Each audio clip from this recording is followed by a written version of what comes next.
doing great. This is Raymond Foster.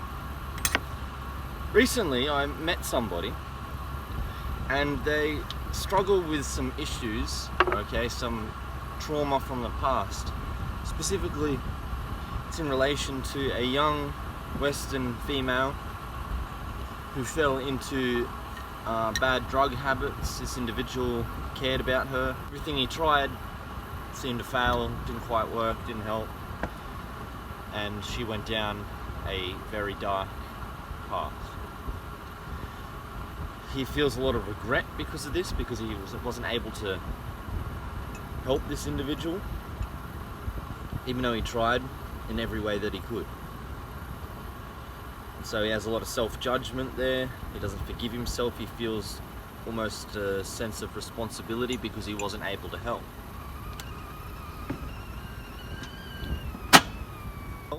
Because this was a Western woman who fell into drug addiction and destroyed herself, destroyed her life through this drug addiction. What was the cause of this drug addiction? Why did she escape into the drugs? What was the only angle that could have saved her? What was the core thing that made her flee from her existence into escapism and become a drug addict? What was the number one cause?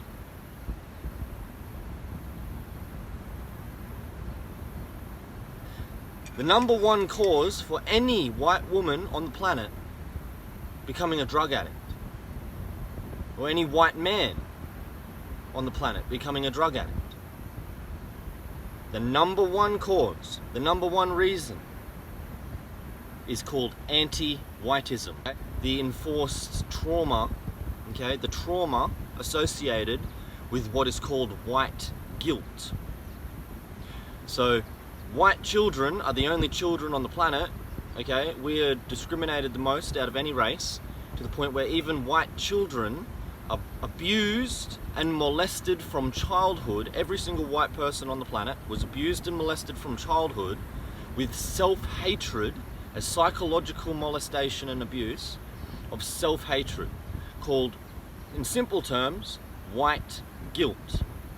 And that's why sometimes, or quite often, you'll hear white folk, like this individual who tried to help this young lady, say certain things like, oh, the white man did, and the evil, and they speak in negative ways about their own race, about the white race, about our culture, our history, the things we've done throughout time, etc. They have a negative outlook.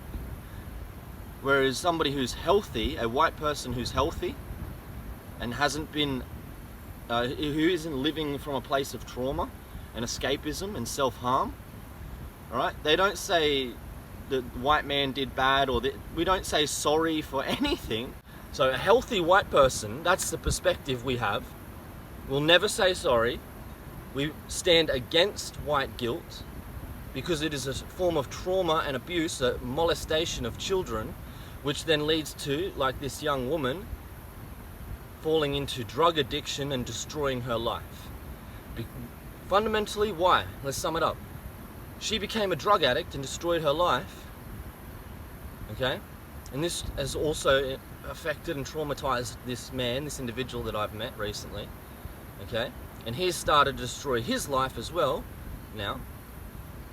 Why? Because she had white guilt. She hated herself because she's white, because she was raised from birth with this psychological molestation and abuse, which taught her that her people were evil and her people did wrong to this and that group of people, and we need to make amends, and we need to pay back and reparations, and we need to say sorry and all of this. So when white people are abused and psychologically molested with these lies about their ancestors and the history of their past, etc., then they grow to hate themselves, okay? And that is why a white person in this day and age becomes a drug addict or an alcoholic, or they have gambling addictions, or there's lots of young white men who have anger problems, and they have a lot of frustration. Okay, that's why there's a lot of young men out there, white young men, and a few young white women getting into criminality and crime and violence, etc. What's the number one reason why all of these white people are doing these things, becoming criminals, drug addicts, committing crime, acting out in violent ways, becoming, having gambling addictions, all these things, committing suicide? What's the number one reason why white men and women are doing these things, and adolescents? Again, yes, hopefully you're following along and you can understand now if you haven't understood already. The number one reason why white folk are doing these things is because they were molested as children with a psychological abuse which taught them to hate themselves for being white. So the one thing that could have saved this individual, the one thing that could have saved this young woman would be to address her white guilt. Okay? To heal her from that trauma, from that anti-white abuse, to address that white guilt and say no white guilt. Okay? Teach her to be proud of her race, to love her people and her ancestors.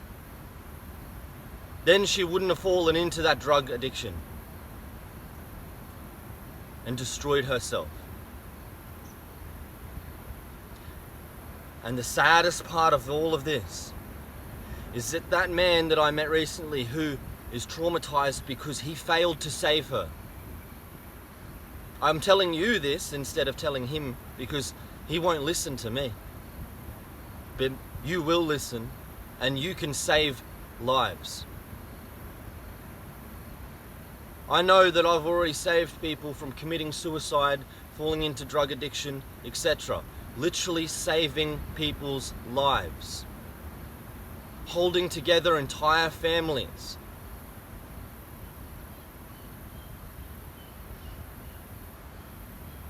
Okay? Because I actually address these things and teach folk, white folk, to be proud of themselves, to transcend and heal and let go of this self-hatred and guilt, white guilt. But this individual, this man, again, so I'm telling you, so you can help save lives as well. I know I've saved people from suicide. I know I've saved lives, I've saved families, etc. just by doing this and sharing this type of information. And so I know that there are folk who do listen and will share this and will save lives. Okay? So this is very important work that's going to stop people from committing suicide, falling into drug addiction, and becoming another one of these young ladies that this individual failed to save. Now, again, the saddest part of all of this is that this individual himself repeats anti-white meme pathogens, which is the cause and which would have led to her hating herself for being white, which is the number one reason why she became a drug addict and why she destroyed herself.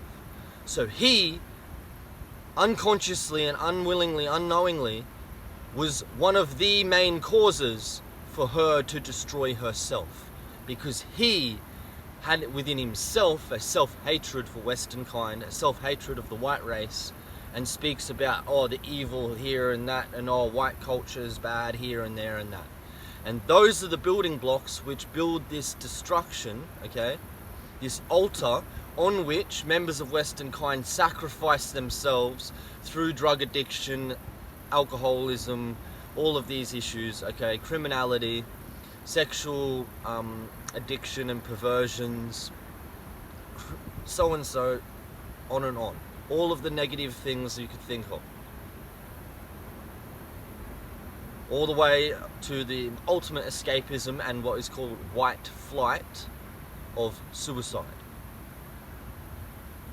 So white flight is the specific term of the type of specific escapism when it is a white person trying to get away from a self-hatred because they've been brainwashed from childhood, molested since childhood, to hate themselves for being white and to have white guilt.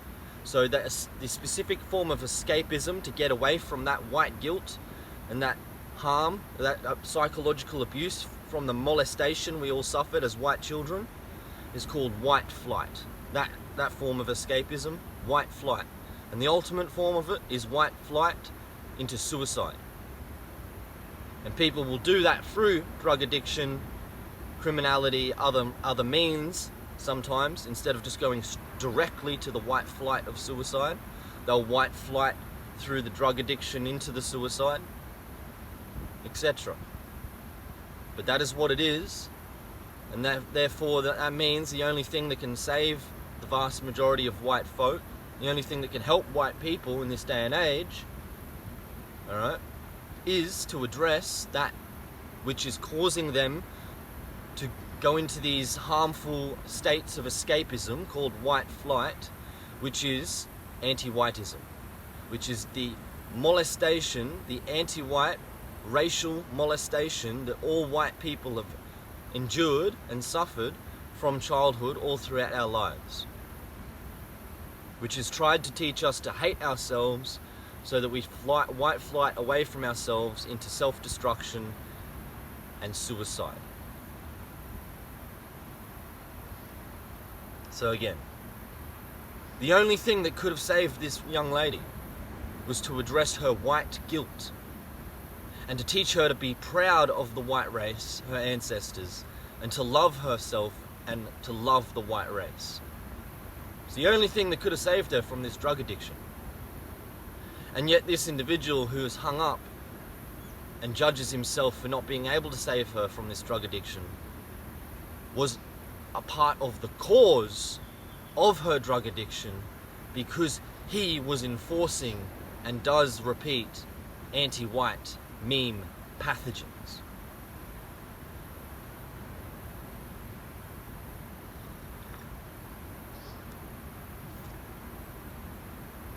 Take it easy.